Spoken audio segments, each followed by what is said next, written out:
大家想唔想喺屋企可以煲到一餐咁靚嘅白粥啊？煲餐靚咗咧，冇想象中咁複雜嘅，其實好簡單嘅啫。我會將我煲白粥嘅心得毫無保留咁分享俾大家。2兩嘅米，6斤水，仲有花生油。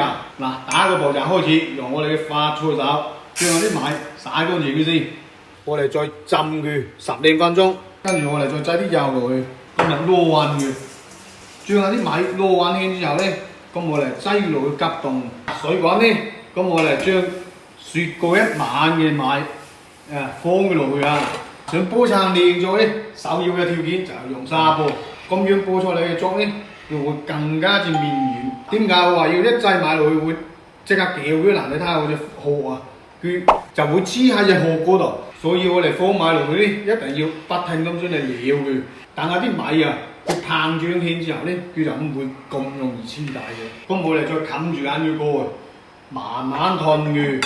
咁啊喺燉嘅過程中咧，我哋要來不來咧就要挖佢，因為幫住緊佢黐底啊嘛。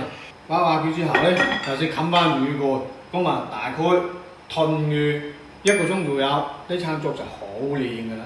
呢啲係無法抗拒嘅牛肉粥底火鍋啊！